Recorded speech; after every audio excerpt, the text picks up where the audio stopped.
Greek proverb, I am because we are, is the foundation of the ACBN YouTube channel. Tap in for all of our remarkable content and ecosystem mobilization through the phenomenal practitioners and thought leaders we engage on this channel. In the words of Adrienne Marie Brown, things are not getting worse, they are getting uncovered. We must hold each other tight to pull back the veil. Get ready for another amazing ACBN powered interview. So welcome, Alicia. We greatly appreciate your leadership. So, Alicia, welcome again. I'd love to hear about the work that you're doing in the climate action ecosystem. Absolutely, and it's such a pleasure to be here. So in a nutshell, I would say my work is focused on climate justice advocacy is kind of the way I lean into it.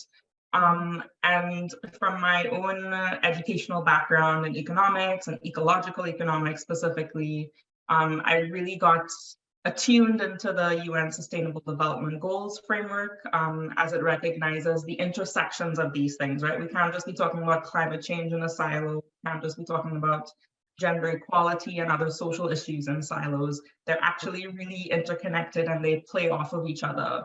And so a lot of my work is with social enterprises and community organizations and just trying to translate this SDG framework, because the UN put this thing out in 2015 with these very national and international level indicators and targets that are really hard to sink your teeth into when you're working at the local level.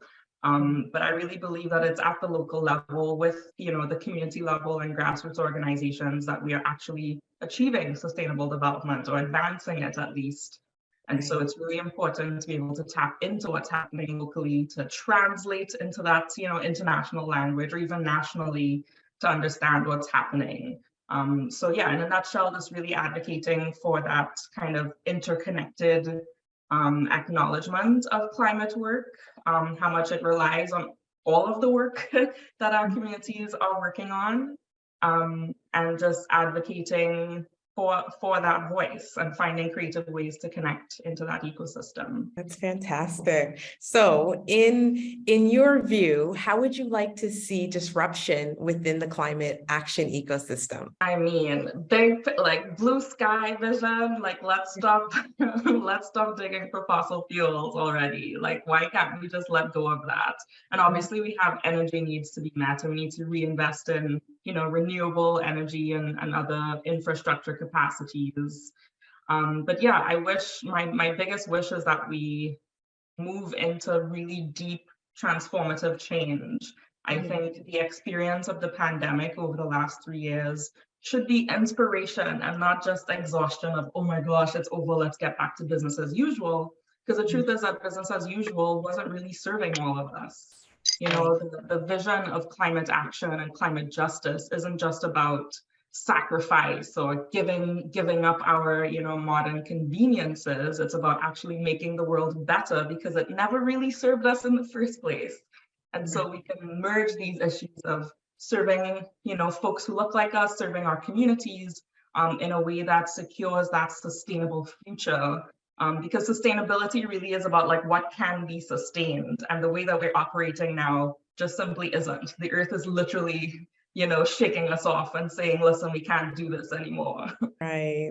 So as you speak, I can feel like your passion like coming through. And I'm wondering, can you articulate your personal mission and vision in this important work? Oh, I mean, I would say that my personal mission is really in supporting the laying the tracks, laying the groundworks, the architecture, if you will, of helping people to imagine what that better future could look like. What does it mean for us to be ecologically sustainable, still prosperous, still equitable and just? How do we merge these things together? What does this, other world of our imaginings actually look like? And how can we actually build the building blocks and shift what we're doing now to make that a reality?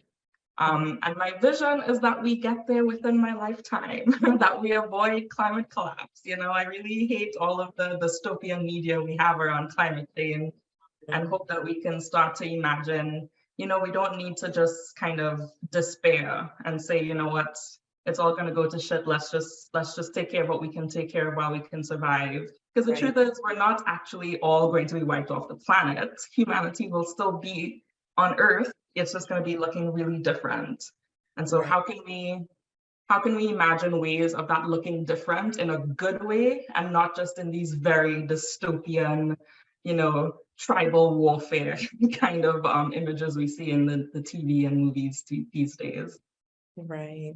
So how important is social innovation and impact measurement in these movements? Yeah, so social innovation is really key because it's one of those tools or one of those sets of tools. It's a toolbox we have to help make that a reality. It's a way to kind of get into the sandbox and play around and test things before we actually, unpack them. In my work, coming from the Caribbean, we like to talk about the small island developing states as a lab, as a test of social innovation. If we can make certain things happen here, then we can make it happen everywhere. And I think that's one of the big, drivers and benefits of that framework. Impact measurement, on the other side, is really important because, like I was saying before around the SDGs, like, how do we know that we're making the progress we want to make if we're not actually measuring tangibly, what is it that we want to achieve? What is the data that we're collecting around that? And how can we aggregate and attest and have this evidence base against the impact that we're making as organizations and as communities? Right. Thank you. So what inspires you most about your work? I would say the thing that inspires me most is seeing the little wins. Every week we are bombarded with terrifying news stories, but there are also little wins here and there.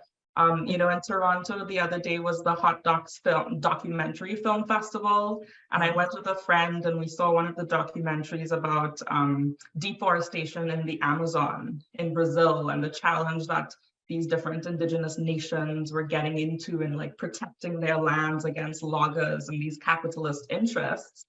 And just last week, the new president, the reinstated President Lula, just protected these huge swaths of land again under indigenous leadership, just recognized a whole, ministry of indigenous leadership with indigenous leaders across the country at local, state or provincial levels and at the federal level. So it's seeing those little glimpses into what's possible that keep me going. Like, let's just keep getting more of those. Yes, absolutely. Celebrating the wins.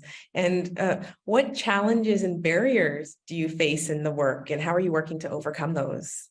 I think one of the biggest challenges that, society in general is facing is just really understanding or being able to see through the complexity involved in this work, right? It's just, we have, our issue that we care about or that we are most impacted by in our day-to-day lives.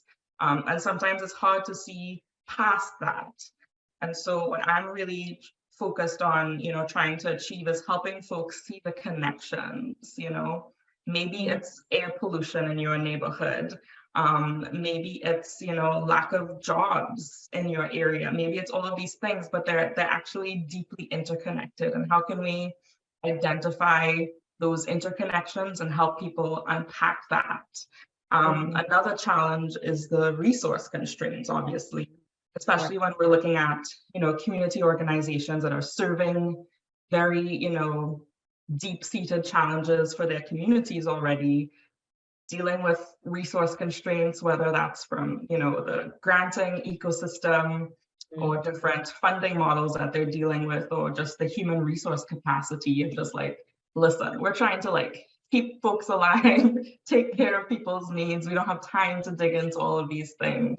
And so really trying to connect to, again, the way that this sustainable development framework and this climate action framework still connects to that work and is still kind of all of our responsibility, but not in a way that feels overwhelming. So it's always a fine balance to find. Like some organizations, it's just like, you're right, you're stretched, let's not overdo it. But I'm always really interested in seeing like what's the little opportunity that we can tap into to really, drive those other pieces forward and encourage others in our networks to act as well. Right. Is systemic discrimination or anti-Black racism an issue or challenge for the work or for you in your work? I mean, systemically, absolutely, it's a challenge, like it's not a coincidence that it's mostly, racialized neighborhoods that, have fewer access or lower access to transit, literally have fewer trees in the neighborhood, are closer to industrial zones, and they're therefore facing greater challenges of pollution, have, lower investment from the government into different educational and employment resources. All of those things are connected. There's environment there, there's employment, there's economic opportunity, and there's inequality involved there. We're definitely seeing some slow pushes to progress with the bill on environmental racism in Canada, but it still hasn't been fully, adopted and passed yet. And so that's definitely a challenge. I think for me as an individual, it comes in the opposite direction where sometimes it's a bit tokenizing, you're engaged or you're hired because, oh yes, we need to fill a quota. We need this young Black woman with a foreign accent to come speak or do something. And like, yeah, we'll take the opportunity, but to what extent can we really be heard in this space? And are we not just being used for promotional purposes and marketing to say that, we did this thing and we included these voices? How are we actually opening up spaces to be changed by these voices? Right. So that's definitely a challenge. But I think, really connecting with the youth climate movement, as I am, a bit of an elder youth these days, but I'd like to think still youthful. It's really great to connect with folks in that space, in that way. And that's where typically I find it's mostly young people of color leading this work. And it's really great to have that community to support the work. Yeah. Absolutely. So in terms of greenwashing and establishing models of accountability, how do you feel activists and leaders can press organizations and institutions? Yeah, I mean, greenwashing is a really big problem. The work of sustainability needs to be more about just checking some checkbox here and there to say, like, yeah, we stopped printing so much and we went to digital and now all of a sudden we're doing this thing. I think what activists have really been able to do is call people to account and ask for the evidence and dive into the numbers to see, what is it that you're really doing? I'm really inspired by Banking for Better Future. That's really calling the big 5 banks to task. Like, you say you're investing in all of this sustainable infrastructure and renewable energy, but why is your bottom line still so tied up with the fossil fuel industry? Why are you still so tied up with challenging Indigenous land defenders? Why are you still so tied up in all of these other things?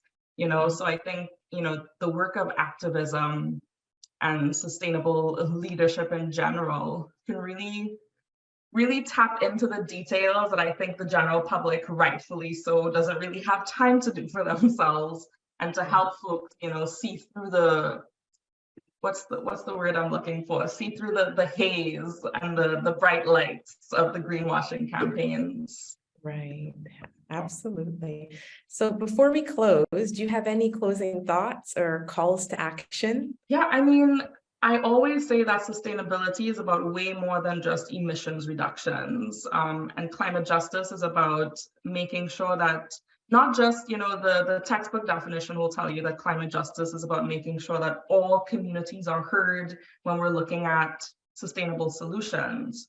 But for me, it's really about starting from cause and not just treating symptoms of the system, right? The fact is that we are facing climate catastrophe because of colonialism. It's a direct result of the practice of human trafficking across the Atlantic slave trade. It's a direct result of the land grab of indigenous territories. It's a direct result of all of these racial hierarchies in politics and the separation from nature that, you know, the dominant Western culture has ingrained in us. And so what's really important is not just doing sustainable things now, because the fact is that we have all of the tech, we have all of the knowledge, we have all of the solutions here.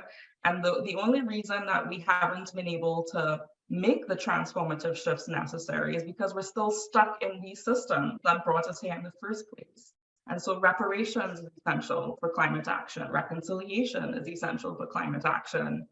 And so is starting to rethink our modes of being and doing and reorienting ourselves with just understanding that we are part of nature. And like, that's really the crux of it. And if we could understand that we as part of nature are impacted by our ecosystems, are connected to the trees outside and the network of fungi that connect those trees, then we could really start to reimagine and do things differently. Hopefully that wasn't too quickly, because yes, when I get excited, I talk really quickly. I can feel your positive energy for this through the way that you speak, and I think it's so beautiful. So we appreciate your time and your remarkable leadership, Alicia. So we'll close the same way that we began this interview, by acknowledging the original stewards of the various lands that we're on. We also acknowledge our ancestors. We acknowledge all those who toiled without compassion or compensation. We acknowledge all the elders and community stalwarts whose shoulders we stand on as we build, share, and learn together for our collective liberation and sovereignty. Thank you so much.